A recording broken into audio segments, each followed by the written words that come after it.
Hello, everyone, and welcome to the Africam show. We're starting off here at Founders Lodge, and I must tell you, I'm not feeling the best today, but you know how it is with these shows. You might not be feeling too grand, you may be low in energy, you might have had a stressful day or a busy day, or you're just not feeling well like I am. And somehow spending some time in the African bush, however virtual, just makes us feel better. So that's what I'm hoping for today. And I did see earlier when we were having a look at the different water holes and we were doing our checks, I did see that the rhinos, or at least one rhino, did come past, and I was hoping that there would be another that would come through and say hi today at Founders Lodge. But for now, nobody. But that's okay. You still have me, and I'll be here to guide you through and help you with any questions that you may have as we move through the different cameras. And that's because we're live and interactive. So please do send through questions and comments.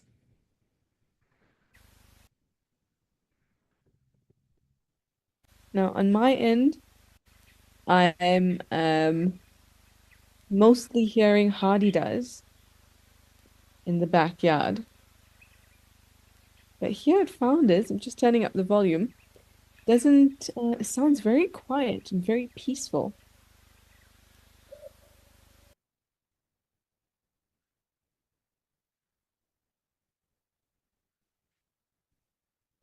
And we've got a whole lot of hellos coming through. I'm so glad to, I've just glanced at it and I can already see a whole lot of snacks. And I'm so glad that you're, I know this sounds silly, but I'm so glad that you're all able to enjoy your snacks because that's not me today. But we have Jane Gale who says, Hello from Seattle. You're looking forward to today's show with your hot coffee, granola, and yogurt. Oh, Jean, that is a great combination. And we're over at Oldo now, and oh my goodness, we can actually see Kilimanjaro in the distance. But forget about that giant. There's the biggest of the biggest right in front of us in the waterhole, or at the waterhole. It looks like it's the same male that has the twisted front trunk. No, it's different.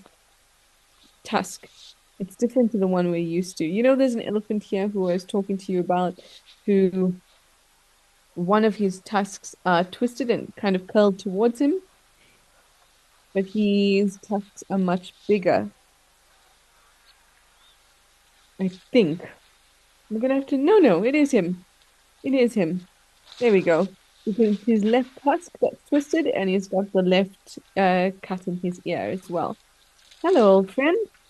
Nice to see you. I do love it when we get to recognize specific individuals. Makes me feel connected to them.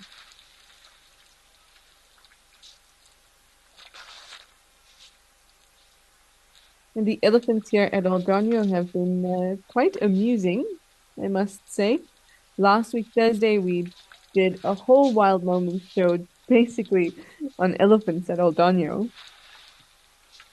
So they have been thoroughly entertaining, and I hope that it continues today as well, because I could do with some elephant entertainment. Tammy, you say hello, everyone. Hi, Tammy. DNC says good morning, everyone. You have hot coffee and you're excited for the show. I mean, DNC, the way that these two, the way that these two elephants just place themselves perfectly in front of us with the backdrop of Kilimanjaro made me feel like we are really in for a treat.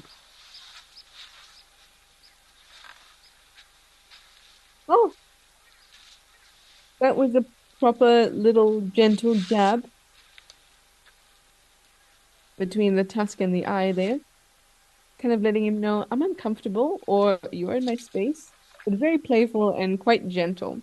And that reminds me of my favorite clip that we looked at for Wild Moments last week, which was an elephant who so carefully and in a calculated way nudged the impala that was having a drink at the waterhole.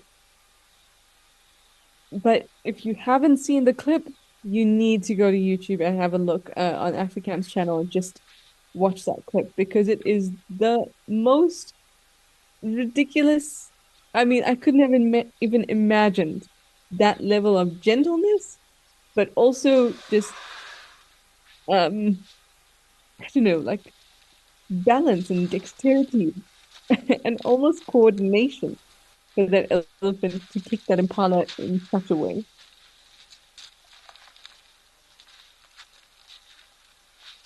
The elephants at Eldonio seem very touchy. Oh, and very cool to see there. This this elephant on the right, his left tusk, which is closest to us, has two notches on the end of it. That's not something that you see often. Generally, you'll see one notch, but you don't often get to see two. So that's a really nice identifying feature. And he is, I think, he's actually just a little playful. I think he wants some attention.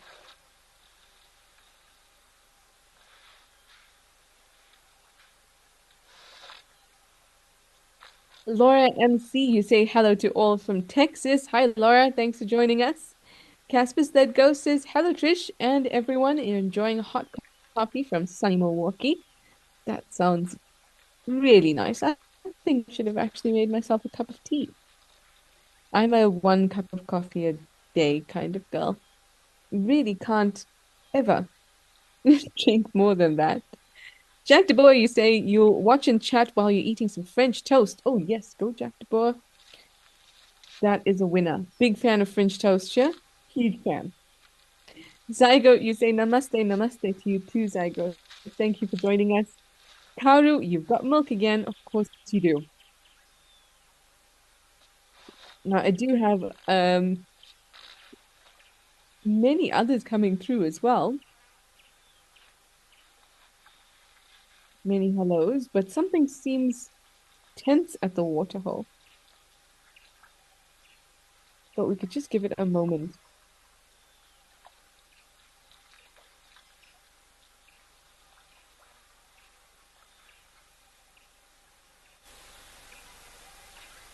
Now, it's very likely that they are communicating.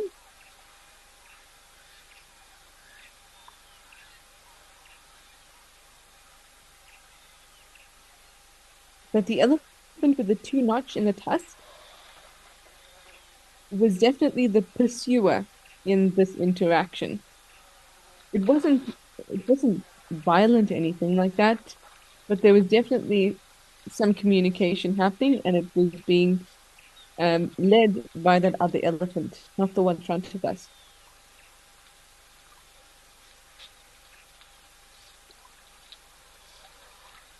Yeah, I just wanted to see if he would walk away.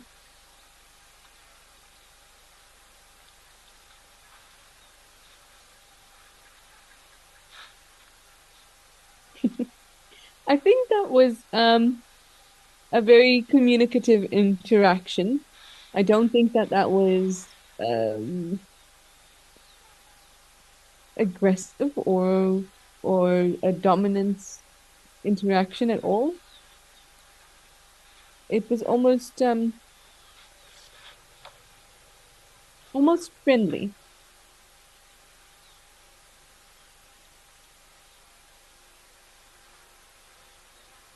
At the worst, I think it was maybe um a touch kind of like move out of my way. I'm getting out of here. Just a little bit of attitude.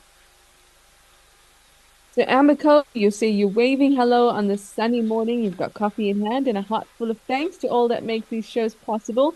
Well, we are very thankful that you are joining us also. And Saretta Corden, you say hello, everyone. Hi, Saretta. Thanks for joining us. Jen Powers, you say hi, everyone. Hi, Trish. And you love the seahorse video. Oh, I'm so glad that you did. I'm really glad that you enjoyed the seahorse video. Remember when I left you guys for a little while and I went to Sydney and I was filming some seahorses while the video is finally being released. So I'm pretty happy because I learned a ton about seahorses and hopefully you all do too. April Owl, you say good morning from a sunny Connecticut. You're happy to be here with your raspberry iced tea. April, I'll every time you say that, I also want raspberry iced tea. Becky de Pasquale, you say, hello all. This is a beautiful view. It really, really is. It's one of those, I mean, this waterhole is probably my favorite. I find it so hard to pick favorites though, but it really is. And even though we know that Kilimanjaro is right there in the background, um, it's you don't see it very often. The weather has to be pretty good. And right now it's lovely to see it, but there are times, Becky, when it is just the most perfect backdrop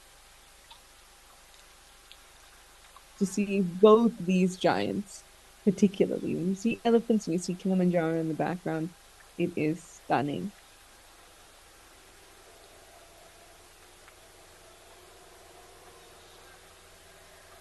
Oh, thank you, Bob. Bob from Kalamazoo is in the house. Thank you very much, Bob. I hope that I will feel better soon too.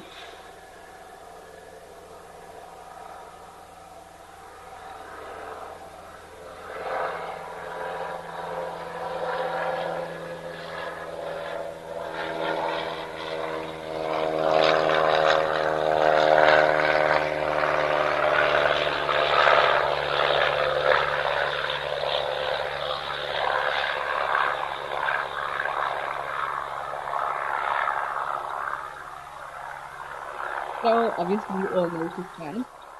Um, the elephant was really, really good actually. He responded in a way that is very mature in the sense that older individuals understand that the noise may be irritating of the airplane going over, may be irritating, but it is not threatening. And so they might turn away from an open space, but then come right back, which is exactly what he did. But basically, I mean, even for humans, the sound of an airplane overhead that's low is overwhelming. It can be a little bit deafening, irritating, distracting. And so elephants feel the same way. And also, a lot of those sounds that come off heavy machinery um, and airplanes are at quite a low frequency, and you can feel it. You know, you can feel the rumble of an airplane as it approaches. For elephants who can communicate and listen in those frequencies, it might even be more irritating, and they might experience even more discomfort.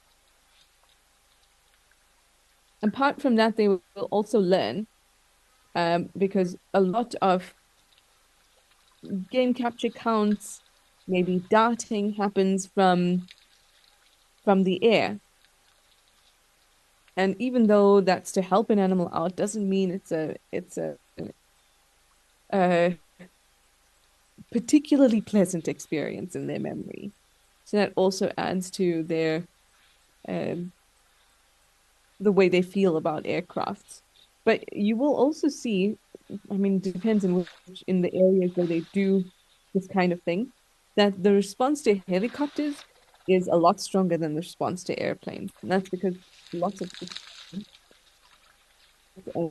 reserve staff often use helicopters.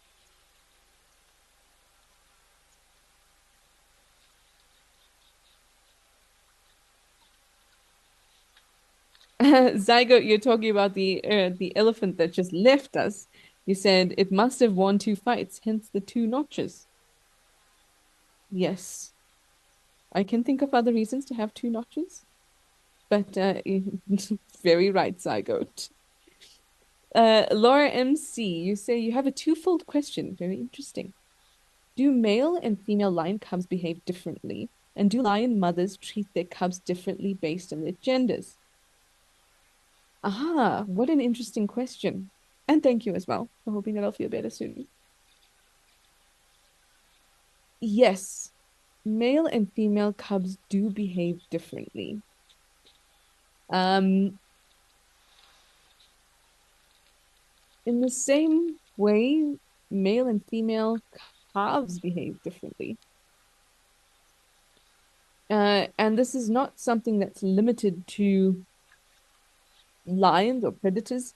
It's something that is kind of a phenomenon that's seen across the animal kingdom, particularly in mammals. Males tend to be riskier, and females tend to be more conservative. When you see that from the time they are little, you see that the male cubs are more likely to get up in the face of their fathers, even though they are likely to get a snack. You'll see them fighting with other cubs. And females will do this too, but not to the extent that males do. It's almost it's a difficult thing to explain, but it's very obvious. You can pick out a male cub or a male calf based on the way they're playing. Well, obviously, that's a general, yeah, speaking in generalities here, but it is a phenomenon we see across the animal kingdom. And that might be related. Again, these are hypotheses and why that is. For one, risky behavior is necessary for males because males tend to engage in activities that are confrontational and can easily result in their early death. So I mean, the case of a lion is an excellent example of that.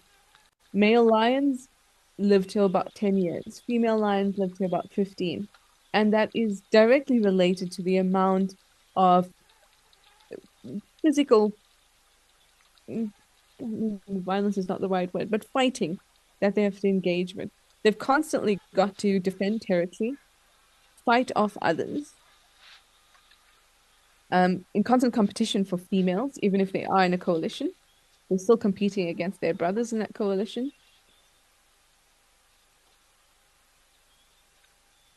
So a lot of that type of responsibility rewards risky behavior because if you're a male lion and you decide to go past your territory and you're now in the territory of other males, you can easily be killed. But if you're not killed, that reward is huge. You get an entire new territory and an entire new opportunity to reproduce. So you see that kind of risk even in very young cubs. Now, you also wanted to know, as this elephant walks off, we are going to head to another location in Kenya as well, to Lentore. And I'm just going to answer, Laura, the other part of your question. Here we are. Hello, Impala. Gosh, can't remember the last time I saw an Impala here. We always see the baboons and the squirrels. Um, so you wanted also to know if lion mothers treat their cubs differently based on their genders. So they do treat them differently based on their sex when they're older. But when they are cubs, they're pretty much treated the same. I can't think of an example or an experience where I saw a mom treat her offspring differently based on their sex.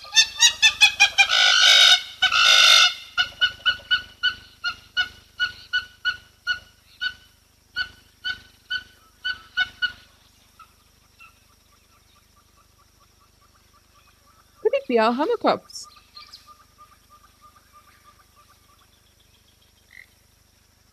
I wonder if they're around here. Um, so to finish up, Laura MC, when they get older, when the cubs are becoming sub-adults and the males are starting to show their manes and starting to be quite obviously males, that's when they'll start to treat them differently because they're very soon going to be pushed out and they need to be pushed out with the encouragement of their mother and sometimes the forceful hand of their mothers or aunts.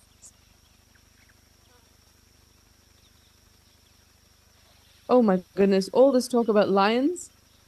And I thought I thought those waterbucks were lions coming through, and I said, Laura MC, you are just such good luck.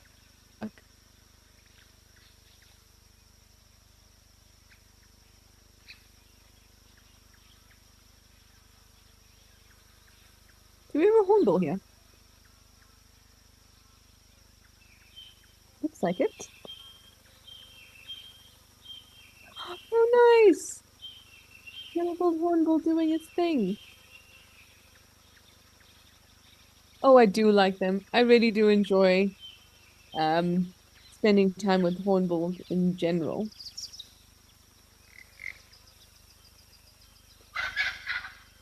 They're such interesting birds.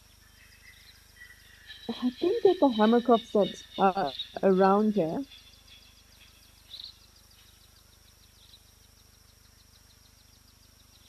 might also be a nice sight.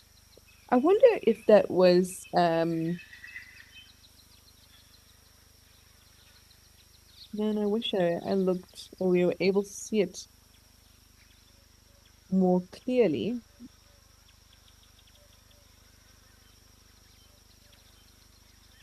So I was wondering if it was a Von der Decken hornbill, which would have been super cool. I definitely saw some darker areas on the eye of that hornbill, but I couldn't see that white or like tail portion in the front of the beak. Hopefully it's back because they are pretty cool.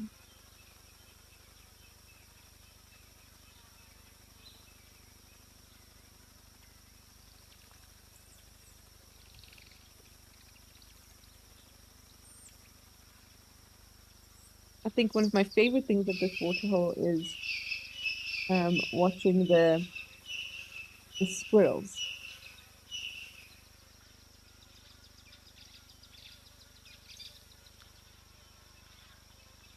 Wow, this impalas, I mean, we're seeing a view we don't often see.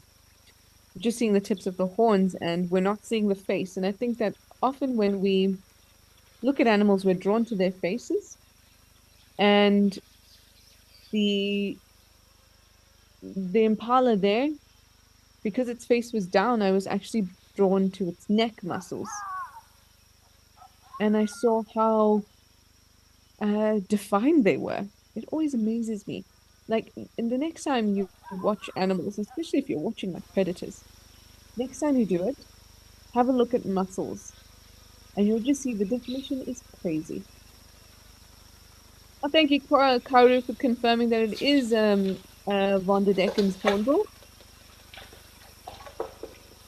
Really cool. Hopefully, that's a new one for many of you.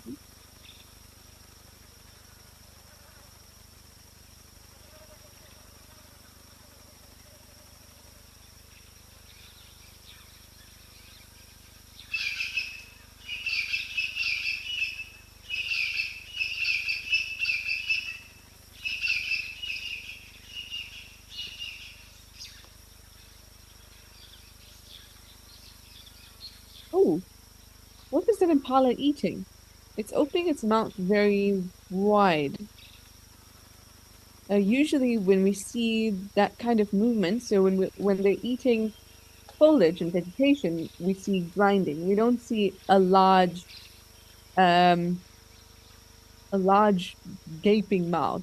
We often see that when they're chewing on bones or sand or something like that or rocks. There we go. There's Von der Decken's hornbill and very jealous Hadida outside my door started to scream. Oh, this is so cool. So this is a male. The females look like how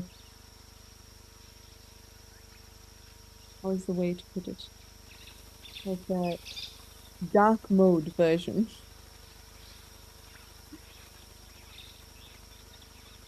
So they have a dark bill and very dark wings as well.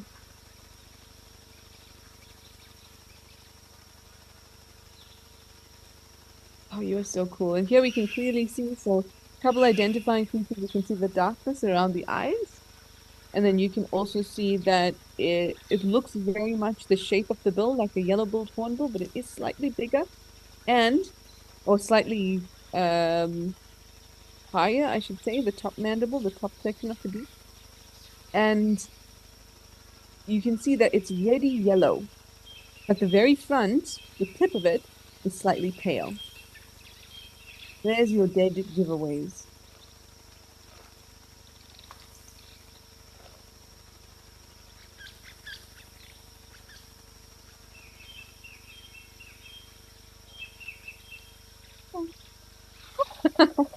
Looked like it flew right towards us.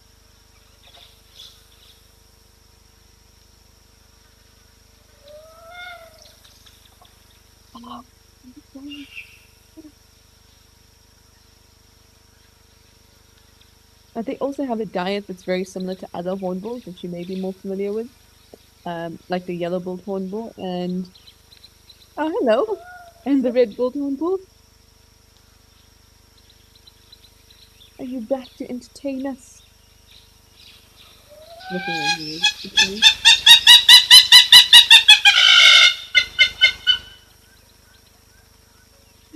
There we go. I knew it was you. That was in protest for me using the words entertainment. And you were certainly not entertainment. You were just out there living your best life, and we were happy by watching you.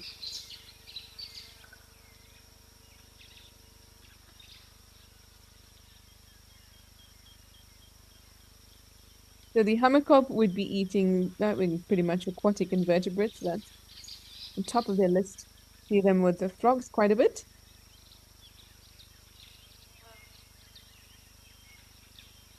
But the Von hornbill, like I said, very similar to what other like red and yellow-billed hornbills go after.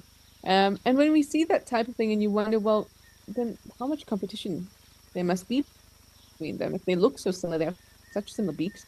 But even the slightest change in the size of the beak, the size of the bird, like red-billed hornbills have a slimmer beak. Yellow-billed hornbills have a wider beak, and then um, the Von hornbill, still being a small hornbill, but seems to have again some slightly shorter, but broader beak, and all those subtle differences tell can set them apart in terms of competition. The other thing is that being in separate areas or occupying different parts of a niche in terms of physical space can also be really helpful. Jack DeBoer, you say, what a cool looking hornbill. There are some seriously cool looking hornbills. In fact, I think that their hornbills are one of the coolest groups of birds.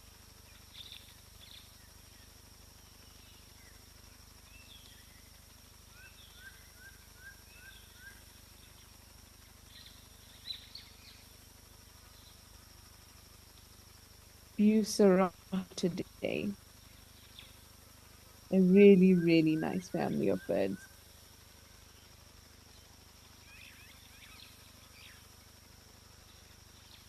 I have really wanted to see a great hornbill, but alas, I will need to travel to India to see one. That would be fantastic.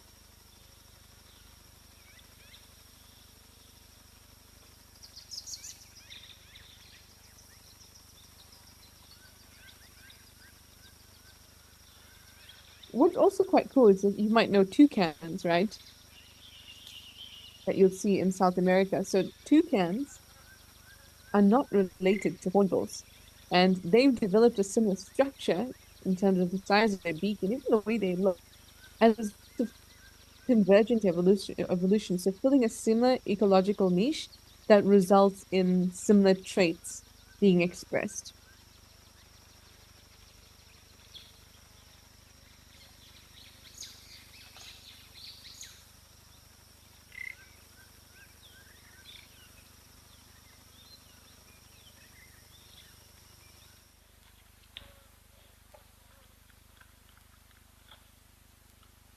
And we're over to Founders.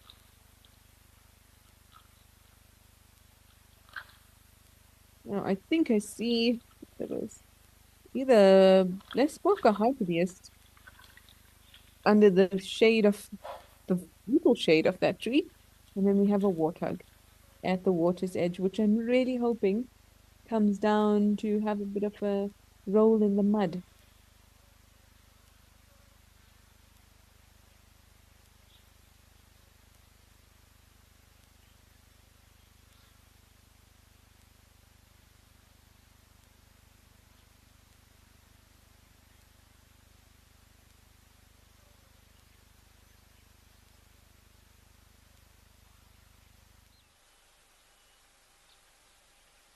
That's something I find really interesting because now I'm thinking all about hornbills. And we are back at Oldo,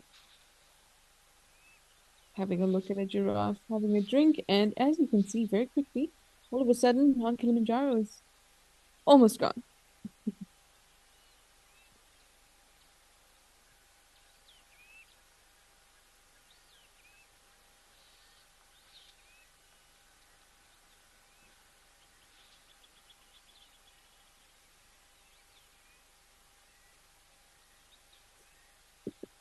I love it when I look around like that.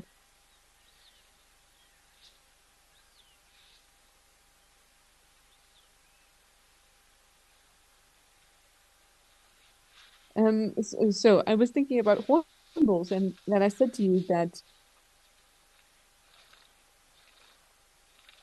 Buceratidae is the family that hornbills come from, and how much I really like that family of birds. And I said to you that toucans, even though they look like hornbills, they're not actually related to hornbills.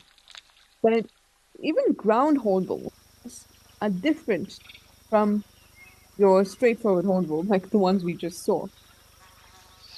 Ground hornbills belong to the family Bucorvidae.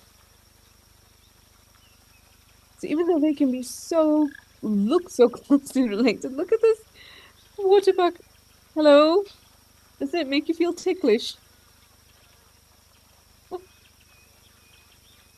So we have Buceratidae, which are the hornbills that we know and see, that we just see yellow-billed hornbill, red-billed hornbill, Swan-Dedekin's hornbill, and ground hornbills are Bucorvidae.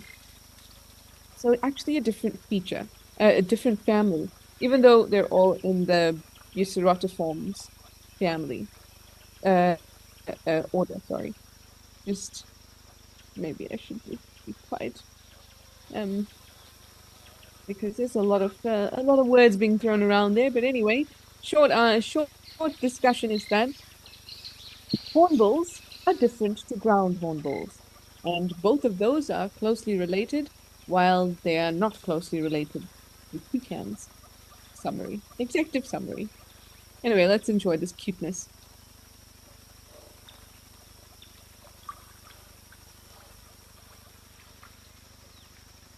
Hello, can you see yourself, or are you looking at potentially people in that hide? I thought I heard some human voices earlier. Hi, Bridget. Thank you for joining. Just enjoying a bit of cute now.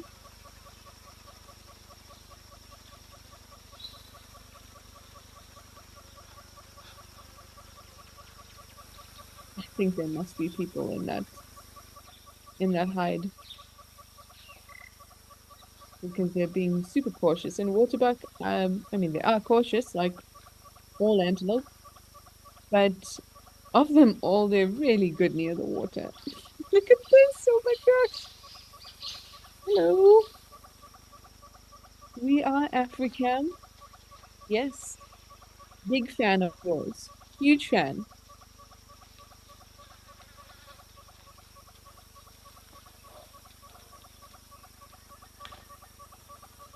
Again, like with all animals, when there's young ones around, they tend to be extra cautious as well.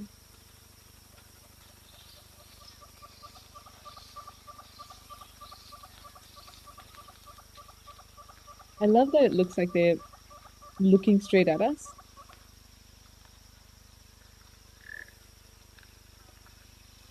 Oh, you are so beautiful. What a lovely display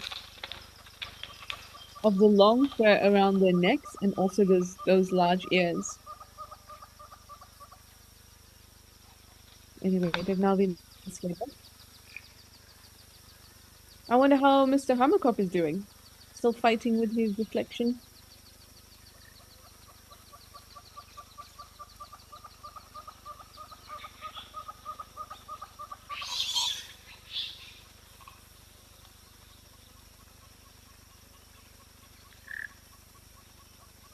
Oh, everyone is so wonderfully noisy here. I do love it. You know, this has become quite quickly one of my favorite waterholes as well. I guess it's a Kenya, East Africa thing, but we can't be biased that way. I need to choose my favorite South African one as well, considering that this is my home.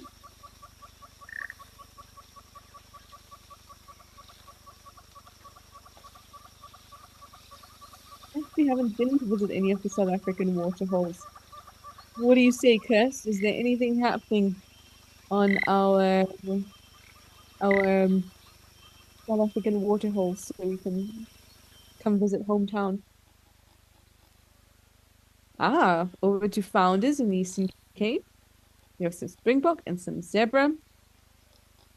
Nice one, Karu. You say northern red-billed hornbill calling. It's an unmistakable sound. It sounds exactly pretty much like our southern red-billed hornbill.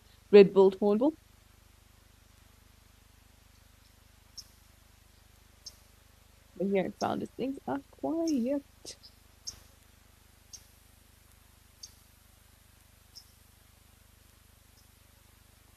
Laura MC, you had such an excellent question when you were asking about behaviors of male versus female and the way that it affects how the mother treats them.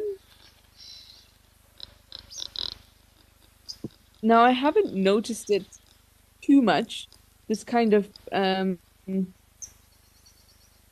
difference in behavior. I haven't noticed it a lot in antelopes or even in no, I have noticed it in zebras. The antelopes, I haven't noticed it that much. And I wonder if uh, because there's more of a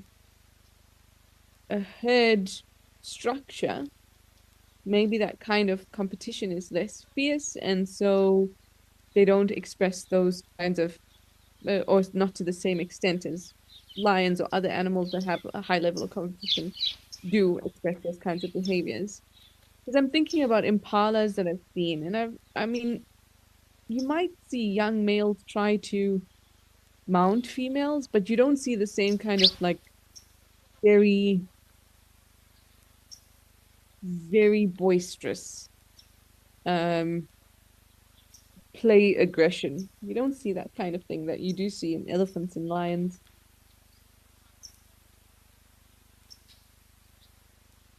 The other thing is I haven't really noticed it in leopards either. And I think that's because in order to see that kind of expression or that kind of behavior, an animal needs others to be able to compare to and need the social structure that allows for that to be seen. And because with leopards, you're only going to see uh, them together in a playful way if they are siblings and they're still with their mum. So maybe that's why we don't have the opportunity to see and notice those types of behaviors. And even with leopards, I find that there's such differences in the personalities of leopards that I don't know if it's just attributed to sex or whether it's just their personality. They're just different. Because I have come across some super risky, super fierce fire-breathing leopards, let me tell you. And they're female. And I've come across some pretty reserved or docile types who are males as well.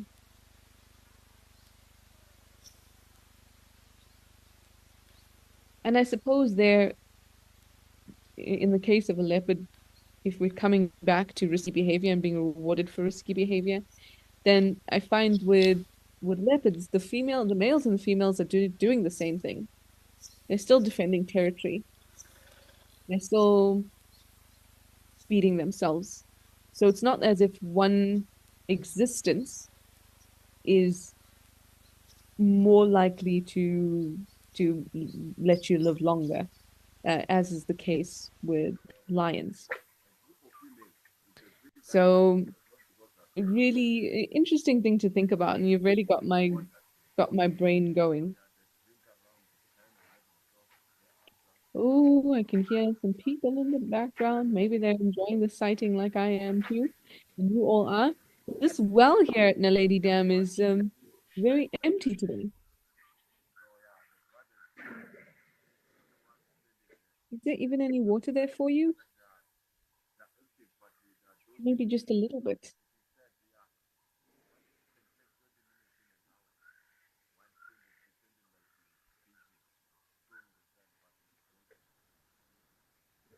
I'm actually not sure if they fill up this well or if it's system itself.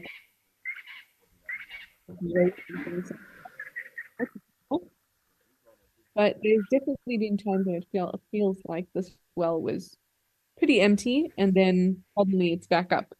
So it probably is filled. Ah, thank you. Kat said that. Something fun.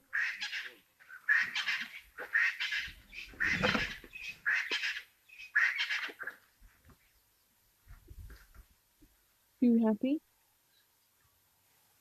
I think there's a lot going on at the moment. Seems or sounds like there's game directly all around. Um, those are Franklin's, a spurfowl, and not very happy and a noisy.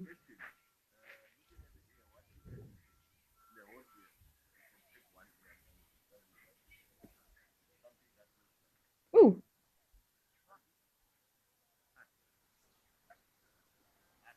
it almost looked like this elephant was either hiccuping or heaving. Did you see that? Um, uh, Elephants can, well, I suppose I can't exactly see that I've seen an elephant. I can't say that I've seen an elephant throw up, but I have seen an elephant spit stuff out. And I don't mean like, oh, it was just chewing and then just dropped it out of their mouth. I mean like eating something up, but it's stuck out. I wonder if that was what we were looking at.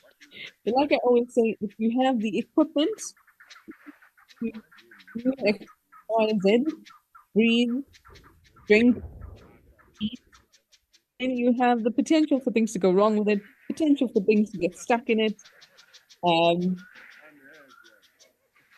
and maybe this guy just needed a little bit of a dry heave before he starts drinking out of that water hole again. I hope he waits until it gets filled up. Anyway, why not end off with the most beautiful? Not that I like to make comparisons, but hey, I do love Oldonyo. So we're going to end off with some images here at Oldonyo. And I hope that you will continue to watch the cameras because it looks like a good day for Kilimanjaro, so you might get some awesome screenshots.